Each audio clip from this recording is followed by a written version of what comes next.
Guys, I just wanted to say Happy New Year and thank all of my supporters. I love you all. I hope you like my video. If so, give me a little thumbs up and comment down below. Thanks.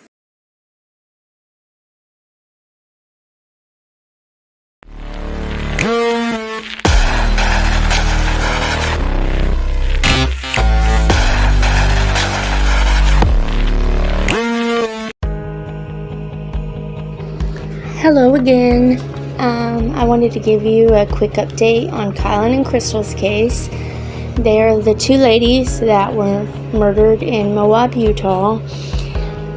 If you don't know much about them, I have a few videos on them. If you want to look back, I have interviews, maps, pictures. The monster that did this to them is still free to do as he pleases. And so we really need to spread awareness on their story. They still don't have the coverage I think they deserve. So please help me, share this video or share any video on them. It really helps. Right now they are looking for a 9mm semi-automatic handgun that was used in the shooting of Crystal and Kylen. 4 bullet casings were found at the scene, and it was for a very specific ammo. They said it was for a silver-colored 9mm bullet, which I'm posting pictures in case you don't really know much about guns, but maybe you've seen somebody trying to get rid of one or trying to sell one, throw it away. Surely the person would want to get rid of it, but you never know. A couple of weeks before the shooting, which they believe it occurred like in the early hours of August 14th, which was that Saturday, 3 guns were stolen from a Moab man who was actually camping in Cortez, Colorado. And I did a video on these 3 weapons. But one of them was a 9mm, so there's a chance that this is the one that was used, but they don't know. They're just kind of putting the pieces together, and the fact that these weapons had just been stolen not far, they're thinking that it's a possibility. Sell, buy, give away, destroy a hot 9mm semi-automatic pistol. Please call 435-259-8115, and I'll have all of that posted in the description box. The private investigator, Jason Jensen, has come out saying that they have satellite imagery of a possible suspect or vehicle. They can't release exactly what they have, but I find that very, very interesting, and I'm kind of trying to keep tabs on what happens with that. It's also been confirmed that by Jason Jensen that Kylen and Crystal did witness the fight between Brian and Gabby that day. Following up on interviews with friends of the girls, it's led to some extra details of the creeper, that he was actually there longer than we thought. So they've extended the search dates for videos or photos of the area to August 10th. So they're requesting that people check their dash cams again, home videos, pictures of the the LaSalle Mountains, Moab, Utah, especially if you were in the South Mesa area of like Loop Road. From any vehicles, suspicious people, or even unsuspicious people, starting on August 10th through like the 15th. And if you have anything, just send it in to Jason Jensen, or I'll post the numbers and the emails and everything in the description box. Also found out that the night they were at Woody's Tavern that Crystal played pool with a young couple. And many are speculating that that young couple was Brian and Gabby. Which, the couple hasn't come forward yet, so that makes it a little sus. But nobody's confirmed that it's Brian and Gabby either. The only footage I have seen, I've put in a video, is of, it's got Kylen and Crystal at the bar, and then one of their friends walks up and they're talking. I guess maybe they're getting drinks ordered or something. Then they go sit down at their table. You only see one person that's not with them walk by, and it's not either Brian or Gabby. It's just another young girl. You do see one of the pool tables in the image, but you don't see, the table where they were allegedly sitting. I think it was more towards the right. And you don't see anyone else.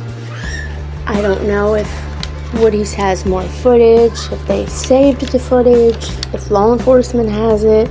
I really hope they do. But yes, many are speculating that it was Brian and Gabby.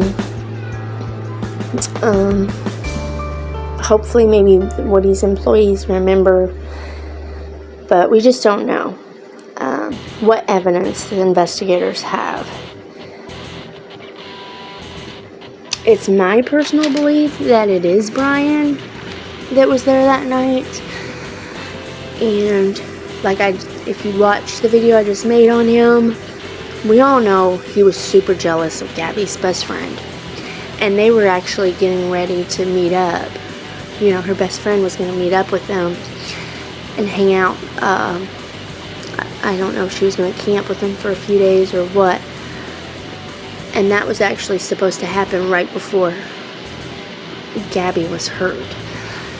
So, okay, he was a very jealous person, even of other females. Imagine how jealous he would get if he thought Gabby and this couple of girls at the bar were maybe a little flirtatious in any way.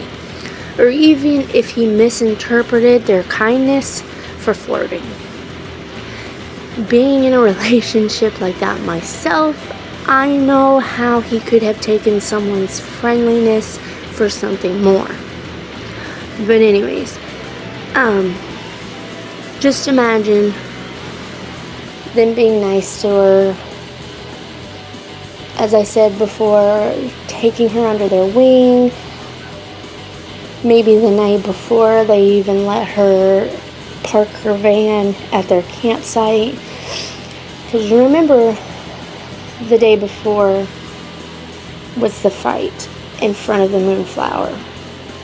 So let's say Kylen and Crystal met Brian and Gabby that day. Both told them where they were staying. They're all van lifers. They all like to camp out. And they're in this beautiful place. They have this beautiful campsite by a little creek. So they're telling them about it. Hey, you should stop by, blah, blah, blah. Then the fight happens. Then Gabby is on her own.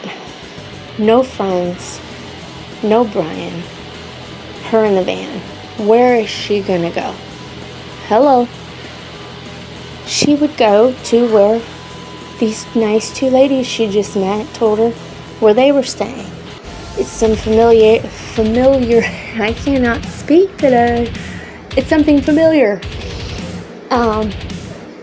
So she would go there, right? Let's say she goes there.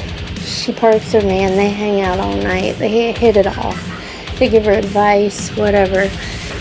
Kylen and Crystal are those types of women that if they see another woman struggling, reaching out, they're going to help her. That's just how they are. They're wonderful, sweet, kind, giving people. See Brian over here. Gabby's bonding with someone else. It's not him. It's going to piss him off. And he's going to want revenge. Even if he didn't intentionally go there with the mind of hurting them or just maybe scaring them or freaking them out, that would give him a reason to go back. That's the only thing that makes sense to me right now. So, let's say he does go back. He remembers where they were staying. He goes back to punish them for putting these things in Gabby's head, right? And then Gabby is left alone when he goes home to do whatever with the storage locker. So she's got time to think, like, God, do I want to live with someone like this for the rest of my life? And then when he gets home, or gets back to her, they talk about it. She's maybe having second thoughts or upset about what happened. Well, that would give him reason in his mind to hurt Gabby.